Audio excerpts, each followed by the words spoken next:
Hey, Melina here, and just real quick, I wanted to talk about the moderate handful of books that I have purchased or received or somehow obtained in the month of February. Once again, my tripod is a makeshift stack of books on top of my bed, so it's a little shaky, but whatever.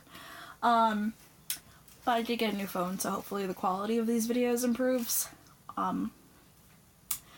Yeah.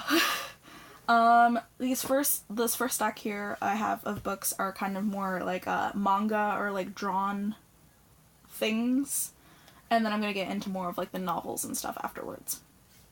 So this first book I have here is one that I've already read and loved, so I tabbed it a lot, and I think it's the second place finalist for the Goodreads Choice Awards for best graphic novel, and it's Little Moments of Love by Quintana Comics, and I love these so much because I would always just randomly see this at Target and take like pictures of it and stuff, because a lot of the little like comics and drawings in here remind me of me and my boyfriend, and I just think that these are precious. There's so many things that are literally like, oh, that's us as a couple, and like we believe the drawings look like us, and we kind of want to get tattoos of like the little cartoons.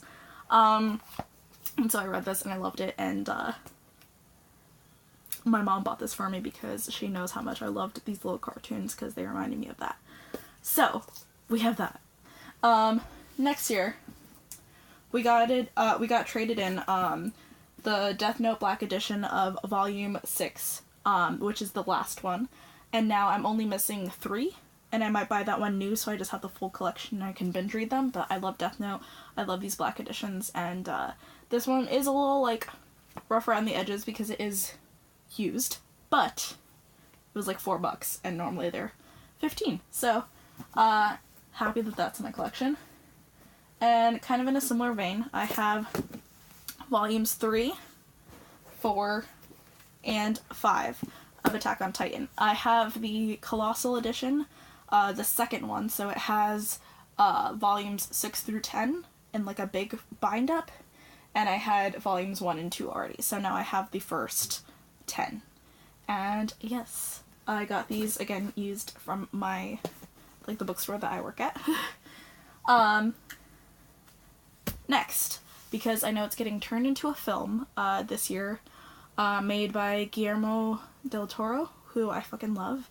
I was excited to revisit these. They were childhood favorites of mine, and that is the Scary Stories to Tell in the Dark books. This is all 3 of them put together, and so it's like the treasury.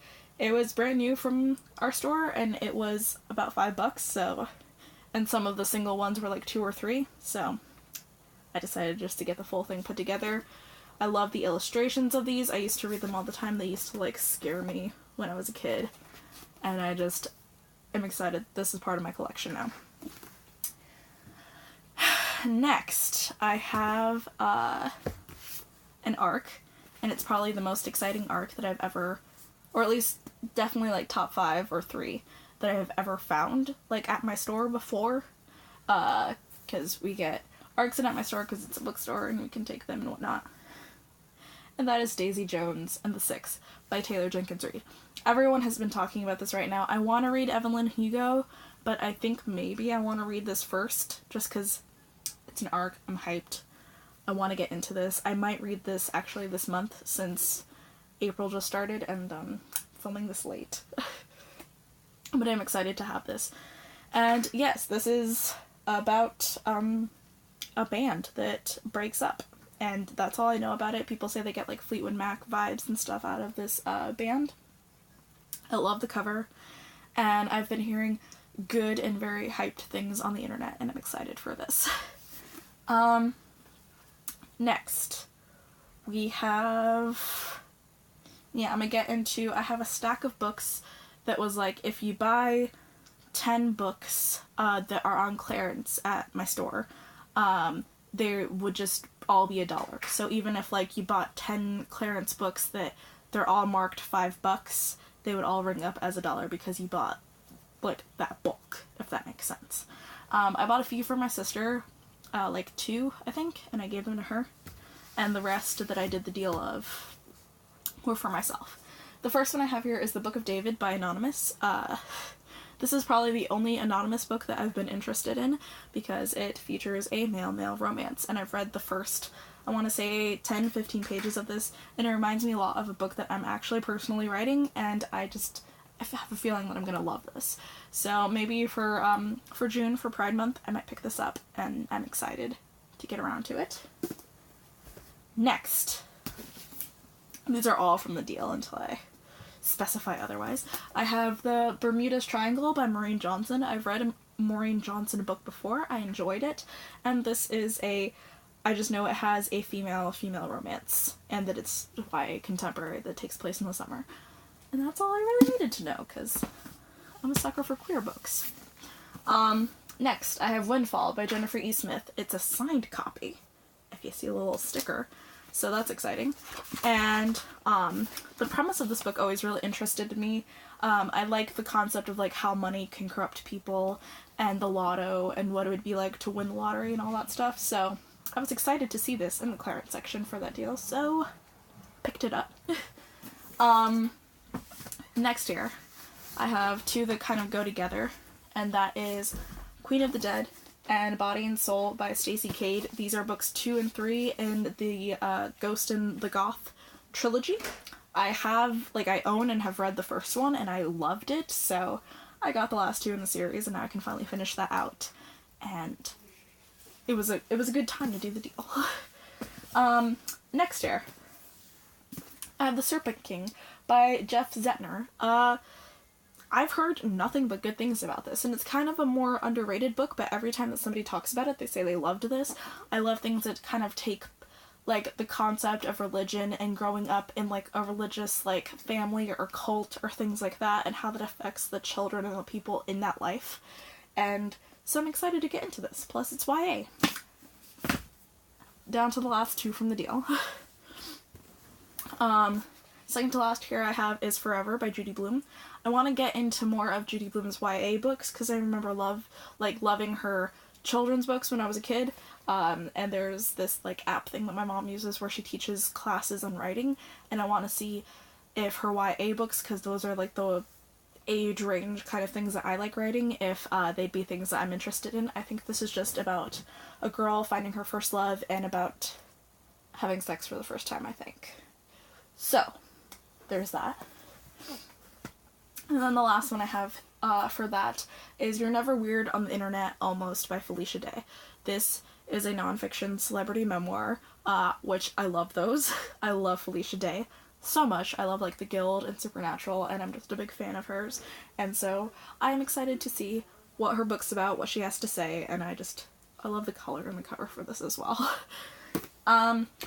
Next, I have The 7.5 Deaths of Evelyn Hardcastle, by Stuart Turton?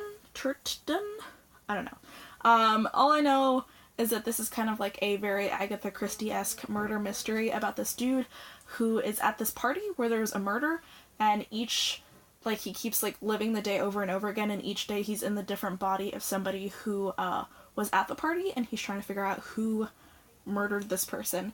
And I've heard mixed reviews about it. Some people love it, some people hate it, but it is a very hyped thriller, and I'm always down to read those. Next year. Oh, I forgot a few. I got a box set here. Okay. Which is the, these next few are Valentine's Day gifts from my boyfriend. I have the A Twisted Tale collection, books 1 through 3. It's like the box set. One of them, which is A Whole New World, the Aladdin one, is missing because I'm currently reading it, and it's, I think, somewhere in my purse or something. But yeah, there is a, what if Belle's mother cursed the beast? What if Aladdin had never found the lamp? And what if Sleeping Beauty never woke up? And I started reading the Aladdin one, which is the first one in the series for, the Buzzword Readathon, when it was like the who, what, where, when, why words. So I have those. And then I have book 4 in the series, which is Reflection by Elizabeth Kim. What if Mulan had to travel to the underworld? I'm really excited about this. Mulan is one of my favorite Disney movies out there, and the idea of her in the underworld is just really exciting. Yeah, my boyfriend wanted to get me all of them, but he couldn't find the Part of Your World, like Ursula newest one that just came out. So he got me those 4 and then a different new book instead, which is On the Come Up by Angie Thomas. This is like her, what do they call it? Sophomore novel after The Hate U Give. I recently read, not last month, but the month before, The Hate U Give, and I loved it so much. I love Angie Thomas's writing. I love the setting that like her book was in. I love the way she writes dialogue and story, and so I'm excited to see, because this also, I believe, takes place in Garden Heights, featuring a character that was very briefly mentioned in The Hate U Give. And I know this is about a young girl trying to make it as a rapper in, like, growing up in the ghetto and all that. And I have a feeling I'm going to adore this. And I'm so excited. And yeah, and this is also a signed first edition. So I have one that has Angie Thomas's signature on it, and I just love it. And I really want to pick it up. It's just I'm in the middle of so many different books right now, and there's like books that I've told people that I'll read, like either buddy reading or just getting around to them. So the second that I can just pick out like any book from my shelves, this is going to be the first one I pick up, and I'm excited to have it. And then the last 2 books. We're down to the last 2. I have The Day Before, by Nicole Ostwell. Is that how you say that?